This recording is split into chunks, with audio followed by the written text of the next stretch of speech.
दोस्तों computer academy पर आपका स्वागत है। आशा करते हैं कि आप सभी लोग अच्छे होंगे, पढ़ाई भी अच्छी चल रही होगी। इस समय यूजीसी नेट और यूपी हायर दोनों के लिए कहानी विधा चल रही है। कहानी विधा में आज जो लोगों को दिया गया है वह आकाशदीप कहानी दिया गया। बहुत ही छोटी कहानी है। रोज़ कहानी दिया गया, रोज़ जिसे आप ग्रेगिन नाम से भी जानते हैं।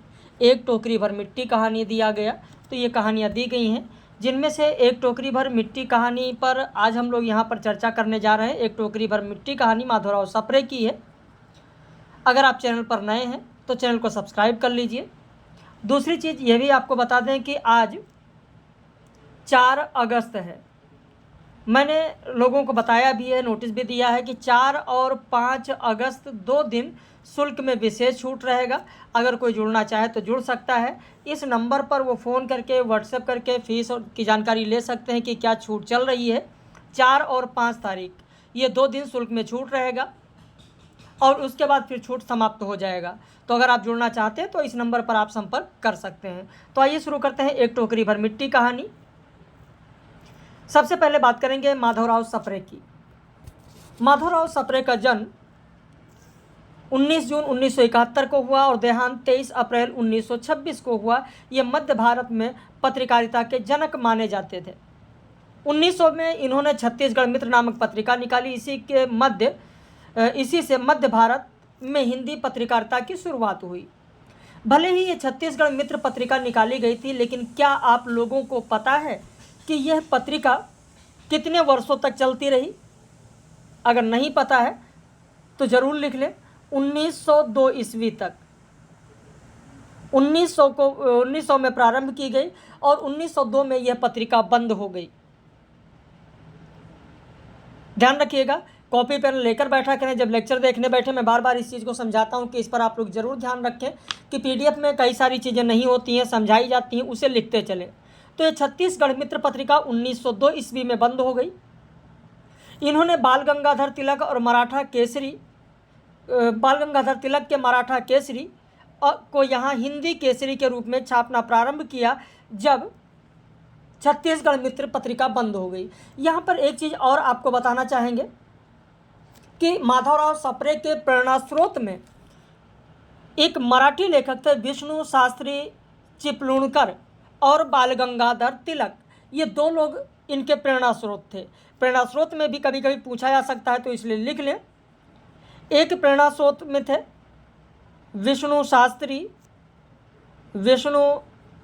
मराठी लेखक विष्णु शास्त्री चिपलूणकर और दूसरे थे बाल गंगाधर तिलक। ये प्रेरणा स्रोत थे माधवराव सप्रे के। इन्होंने नागपुर से हिंदी ग्रंथमाला का प्रकाशन भी प्रारंभ किया। कर्मवीर पत्रिका के प्रकाशन में भी इन्होंने महत्वपूर्ण भूमिका निभाई। लेकिन यहाँ पर आप देखेंगे एक बहुत ही महत्वपूर्ण बात है कि इनकी पत्रिकाएं जो बंद होती रहीं, इन्होंने जो नए पत्रिकाओं का प्रारंभ किया उसका कारण यह भी था कि माधवराव सप्रे हिंदी नवजागरण के पुरोधा पत्रकार माने जाते थे, साहित्यकार भी थे, राष्ट्रचिंतक भी थे।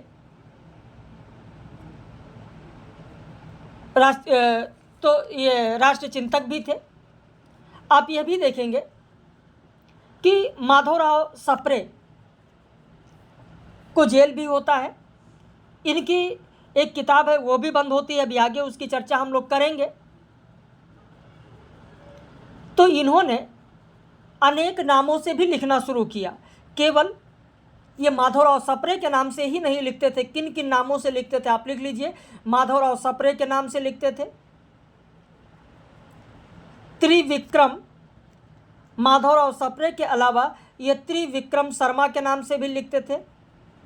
त्रिविक्रम शर्मा, माधवराव सप्रे अनेक पत्र पत्रिकाओं में त्रिविक्रम शर्मा के नाम से भी लिखते थे। त्रिमूर्ति शर्मा के नाम से भी लिखते थे। त्रिमूर्ति शर्मा। माधवराव सप्रे माधवदास रामदासी के नाम से भी लिखते थे। माधवदास रामदासी के नाम से भी लिखते थे और माधवराव सप्रे के नाम से तो लिखते ही लिखते थे। माखनलाल चतुर्वेदी ने कर्मवीर पत्रिका में लिखा। कर्मवीर पत्रिका में कब लिखा है? तो माखनलाल चतुर्वेदी ने 11 सितंबर 1926 11 सितंबर 1926 ईस्वी को माखनलाल चतुर्वेदी ने कर्मवीर पत्रिका में लिखा कि माधवराव सप्रे जी हिंदी के आधार स्तंभ और राजनीतिक संस्थाओं के सहायक, उत्पादक तथा उसमें राष्ट्रीयता तेज भरने वाले, गांव प्रदेश के गांव में घूम घूम कर अपनी कलम को राष्ट्र की जरूरत और विदेशी सत्ता से जकड़े हुए गरीबों का करुण क्रंदन बना डालने वाले, धर्म में धंस कर उसे राष्ट्रीय सेवा के लिए विवश करने वाले और अपने अस्तित्व को सर्वथा नगण्य बनाकर अपने आसपास के व्यक्तियों और संस्थाओं के महत्व को बढ़ाने वाले चिरंजीवी बनाने वाले थे। ये कहा गया है माखनलाल चतुर्वेदी के द्वारा। माधवराव सप्रे मराठी थे। माधवराव सप्रे ने कहा है कि विदेशी भाषा में शिक्षा होने के कारण हमारी बुद्धि भी विदेशी हो गई।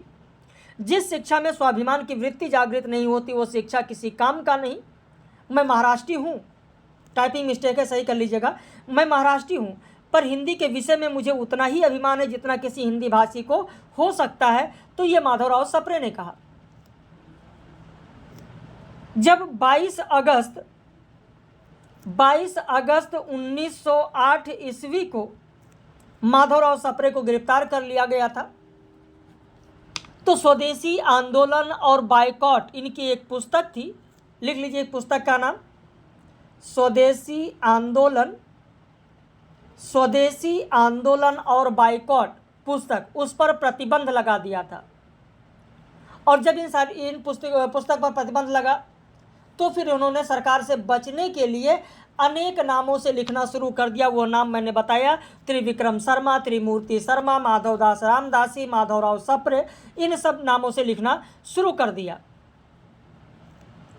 माधवराव सप्रे की छत्तीसगढ़ मित्र में प्रकाशित जो कहानियाँ थी वो इस प्रकार हैं। एक टोकरी भर मिट्टी है, एक पथिक का स्वप्न है, सम्मान किसे कहते हैं, आजम कहानी, सुभाषित रत्न कहानी, ये सब कहानियाँ हैं। वैसे कामता प्रसाद गुरु का एक बहुत ही महत्वपूर्ण कथन है छत्तीसगढ़ मित्र के बारे में। छत्तीसगढ़ मित्र के बारे में हो सकता है कि आपको पता हो। अगर पता है अच्छी बात है, नहीं पता है तो जरूर लिख लीजिए। कामता प्रसाद गुरु का कथन है। कामता प्रसाद गुरु ने कहा है, किसने कहा है? कामता प्रसाद गुरु ने कहा कि हिंदी में समालोचना का प्रारंभ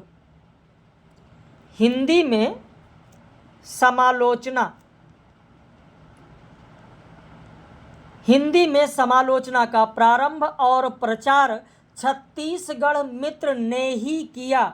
ये किसने कहा है? कामता प्रसाद गुरु ने कहा है कि हिंदी में समालोचना का प्रारंभ और प्रचार छत्तीसगढ़ मित्र ने किया। ध्यान रखिएगा। अब इसके बाद एक टोकरी भर मिट्टी जो पाठ्यक्रम में कहानी है उसकी बात कर लेते हैं। 1901 ईस्वी की कहानी है। देवी प्रसाद वर्मा के अनुसार हिंदी की पहली मौलिक कहानी एक टोकरी भर मिट्टी है। डॉक्टर गोपाल राय ने संवेदना के क्षण की अभिव्यक्ति की दृष्टि से एक टोकरी भर मिट्टी को हिंदी की पहली कहानी के रूप में मान्यता देते हुए इसकी भाषा को बताया ठेठ हिंदी। किसने ठेठ हिंदी कहा है? एक टोकरी भर मिट्टी कहानी की भाषा को किसने ठेठ हिंदी कहा? तो डॉक्टर गोपाल राय ने कहा है। किस आधार पर इसको हिंदी की पहली कहानी की मान्यता डॉक्टर गोपाल राय ने दी? तो संवेदना के क्षण की अभिव्यक्ति की दृष्टि से। यह प्रश्न बन सकता है इस तरीके से कि संवेदना के क्षण की अभिव्यक्ति की दृष्टि से हिंदी की पहली कहानी के रूप में एक टोकरी भर मिट्टी को किसने प्रधानता दी? तो डॉक्टर गोपाल राय ने। डॉक्टर सत्यकाम ने ठीक ही कहा है कि एक टोकरी भर मिट्टी प्रतीकात्मक कहानी है। उन्होंने ये कहा कि भले ही ये ऊपरी तौर पर जमींदार के जुल्म की कहानी हो, लेकिन वास्तव में ये मातृभूमि से लगाव की प्रतीकात्मक कहानी है। एक टोकरी भर मिट्टी पूरे देश की मिट्टी बन गई, ये डॉक्टर सत्यकाम ने कहा है। एक टोकरी भर मिट्टी कहानी फिरदौस के शाहनामा की एक कथा नौशेरवा के इंसाफ पर आधारित है। जब पहली मौलिक कहानी की बात आती है या पहली कहानी की बात आती है तो आप सभी लोग जानते हैं कि इस पर बहुत सारा विवाद है।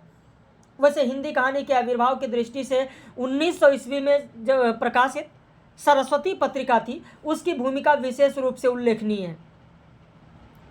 1900 में ही, क्योंकि पहली कहानी की बात आती है तो यहाँ पर थोड़ी सी चर्चा करनी जरूरी है।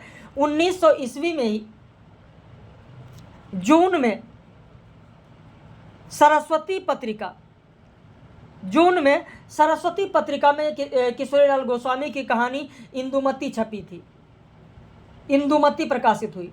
तो शुरू में एक मौलिक कहानी के रूप में माना गया कि इंदुमती एक मौलिक कहानी है, इसकी खूब चर्चाएं भी हुई। लेकिन बाद में कहा गया कि किसी बंगला कहानी के साथ शेक्सपियर के नाटक टेम्पलेट का प्रभाव इस पर है, इंदुमती पर। तो कहा गया कि मौलिक कहानी ना होकर बजाय मौलिक कहानी के रूपांतर है। बाकी आगे के दशक में कहानी की उपलब्धि की दृष्टि से बहुत सारी कहानियाँ लिखी गई। जैसे हम लोग बात कर रहे हैं माधवराव सप्रे की कहानी एक टोकरी भर मिट्टी, जो कि 1901 ईस्वी में लिखी गई। भगवान दास की कहानी प्लेग की चुड़ैल 1902 में लिखी गई। पंडित गिरिजादत्त वाजपेयी की पंडित और पंडितानी लिखी गई। रामचंद्र शुक्ल का 11 वर्ष का समय लिखा गया। लाला पार्वती नंदन की बिजली कहानी, मेरी चंपा कहानी, बंग महिला की दुलाई वाली कहानी, तो ऐसी बहुत सारी कहानियाँ लिखी गई। खैर उसकी चर्चा हम लोग कहानी के विकास में कर चुके हैं। तो यहाँ एक टोकरी भर मिट्टी कहानी की जो बात कर रहे थे उसके बारे में आपने यहाँ पर जाना। अब इसके बाद में आगे आप देखें, एक टोकरी भर मिट्टी कहानी सर्वप्रथम सारिका पत्रिका के प्रसंग स्तंभ में हिंदी की मौलिक कहानी के रूप में छपी। सारिका पत्रिका जिसका संपादन कौन कर रहा था उस समय, तो कमलेश्वर। अब इस कहानी में आते हैं, कहानी के पात्र में कौन कौन है। कहानी के पात्र में जमींदार हैं, कहानी में विधवा बुढ़िया है और विधवा की 5 वर्षीय पोती है। कहानी का विषय क्या है? जमींदार का अहंकार है, मानवता की जीत दिखाई गई, विधवा का निर्मल मन दिखाया गया। तो ये कहानी में दिखाया गया है। बहुत ही मार्मिक कहानी है, ज़्यादा नहीं है, 1 पेज की कहानी है। आप मुश्किल से 3-4 मिनट समय देंगे, पूरी कहानी आपके सामने पढ़ दिया जाएगा, तो उससे सारी चीज़ें आपके समझ में आ जाएंगी। अब कुछ लोग कहते हैं सर मैंने तो कहानियाँ पढ़ रखी हैं। बिल्कुल आपने कहानी पढ़ रखी है, लेकिन कहाँ पर क्या चीज़ें पूछी जाती हैं इस पर भी आपका ध्यान होना चाहिए। और जब ये कहानी पढ़ी जाएगी तो यहाँ पर आप अच्छे से चीज़ों को समझ पाएंगे। और फिर इसी पर रात में लाइव में प्रश्न भी कराया जाएगा। किसी श्रीमान जमींदार के महल के पास एक गरीब अनाथ विधवा की झोपड़ी थी। जमींदार साहब, अब यहाँ पर प्रश्न बनता है कि विधवा की झोपड़ी कहाँ थी? जमींदार के महल के पास, जमींदार के चौबारे के पास, या जमींदार के खेत में, या जमींदार के बाग में, कहाँ पर थी? तो महल के पास थी। जमींदार साहब को अपने महल का हाथा उस झोपड़ी तक बढ़ाने की इच्छा हुई। विधवा से बहुतेरे कहा कि अपनी झोपड़ी हटा लो, पर वह तो कई जमाने से वहीं बसी थी। उसका प्रिय पति और इकलौता पुत्र भी उसी झोपड़ी में मर गए थे। पतोहू भी एक 5 वर्ष की कन्या को छोड़कर चल बसी। अब यही उसकी पोती इस वृद्धकाल में एकमात्र आधार थी। जब कभी उसे अपनी पूर्व स्थिति की याद आती तो मारे दुख के फूट फूट कर रोने लगती थी। और जब से उसने अपने श्रीमान यानी जमींदार साहब, श्रीमान पड़ोसी की इच्छा का हाल सुना, तब से वो तो मृतप्राय हो गई थी। उस झोपड़ी में उसका ऐसा कुछ मन लग गया था कि बिना मरे वहाँ से वो निकलना ही नहीं चाहती थी। श्रीमान से सब प्रयत्न निष्फल हुए, तब वो अपनी जमींदारी चाल चलने लगे। बाल की खाल निकालने वाले वकीलों की थैली गर्म करके उन्होंने अदालत से उस झोपड़ी पर अपना कब्जा कर लिया और विधवा को वहाँ से निकाल दिया। बेचारी अनाथ तो थी ही, पास पड़ोस में जाकर कहीं रहने लगी। तो ये आपने देखा पहला दृश्य या पहला अनुच्छेद। दूसरा अनुच्छेद क्या है? कुल 4 अनुच्छेद हैं। एक दिन श्रीमान उस झोपड़ी के आसपास टहल रहे थे और लोगों को काम बता रहे थे। इतने में विधवा एक हाथ में टोकरी लेकर पहुंची और श्रीमान ने उसको देखते ही अपने नौकर से कहा कि यहाँ से उसे हटा दो। वो गिड़गिड़ा कर बोली, अरे महाराज, ये तो झोपड़ी तुम्हारे ही हो गई है, मैं उसे लेने आई हूँ, महाराज क्षमा करें, तो एक विनती है। जमींदार साहब ने सिर हिलाने पर उसे कहा कि उससे ये झोपड़ी छूटी है। जब से ये झोपड़ी छूटी है तब से पोती ने खाना पीना छोड़ दिया है। मैंने बहुत समझाया पर एक नहीं मानती है, कहती है कि अपने घर चल, वहीं रोटी खाऊंगी। अब मैंने सोचा कि इस झोपड़ी से एक टोकरी भर मिट्टी लेकर उसी का चूल्हा बनाकर रोटी पकाऊंगी और इससे भरोसा है कि वो रोटी खाने लगेगी। महाराज कृपा करके आज्ञा दीजिए तो इस टोकरी में मिट्टी ले जाऊं। श्रीमान ने आज्ञा दे दी। अब इस परिच्छेद से कथन ये बनता है, इस परिच्छेद से कथन प्रश्न यह बनता है कि विधवा के कथन का सही क्रम क्या होगा, पहले उसने क्या कहा फिर उसने क्या कहा, तो एक क्रम पूछा जा सकता है। और ऐसा भी प्रश्न एक बार यूजीसी नेट में पूछा गया है कि विधवा एक टोकरी भर मिट्टी क्यों ले जाना चाहती थी, तो चूल्हा बनाने के लिए। चूल्हा किसके लिए बनाना चाहती थी, किसके कारण, अपनी पोती के जिद के कारण। यह भी पूछा गया कि जमींदार का क्या नाम था, तो श्रीमान, नाम नहीं बल्कि यहाँ पर नाम से ही श्रीमान से ही संबोधन किया गया है, तो श्रीमान। ये भी परीक्षा में पूछा ही जा चुका है। अब इसके बाद में तीसरे अनुच्छेद में आते हैं। विधवा झोपड़ी के भीतर गई और वहाँ जाते ही उसे पुरानी बातों का स्मरण हुआ, आंखों में आंसू की धारा बहने लगी। अपने आंतरिक दुख को किसी तरह संभाल कर उसने अपनी टोकरी मिट्टी से भर ली और हाथ से उठाकर बाहर ले आई।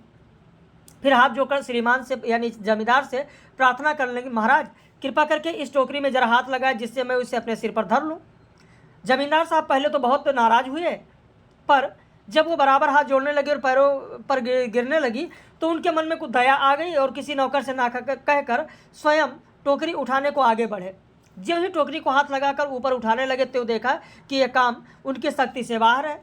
फिर तो उन्होंने अपनी ताकत लगाकर टोकरी को उठाना चाहा, पर जिस स्थान में टोकरी रखी थी वहाँ से वो एक हाथ भी ऊपर नहीं उठी। तब लज्जित होकर कहने लगे, नहीं, यह टोकरी हमसे ना उठाई जाएगी। अब अंतिम चौथे परिच्छेद में आप देखें कि यह सुनकर विधवा ने कहा, महाराज नाराज ना हो, आपसे तो एक टोकरी भर मिट्टी नहीं उठाई जाती और इस झोपड़ी में तो हजारों टोकरियां मिट्टी पड़ी हैं। उसका भार आप जन्म भर क्यों कर उठा सकेंगे? आप ही इस बात का विचार कीजिए। जमींदार मन धन मद से गर्वित हो अपना कर्तव्य भूल गए थे, पर विधवा के इसके कथन को सुनते ही उनकी आंखें खुल गईं और कृत्य कर्म का पश्चाताप करके उन्होंने विधवा से क्षमा मांगी और उसकी झोपड़ी वापस कर दी। तो बहुत ही मार्मिक कहानी ये है, मात्र 1 पेज की कहानी है जिसे आपने देखा।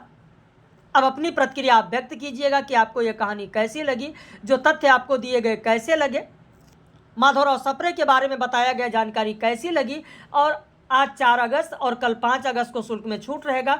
आप भी जुड़ना चाहें तो इस नंबर पर फ़ोन करके फीस और सारी जानकारी ले सकते हैं। वीडियो को शेयर भी कर दीजिएगा ताकि और भी साहित्य के जो अभ्यर्थी हैं जुड़ना चाहें वो भी इसका लाभ ले सकें।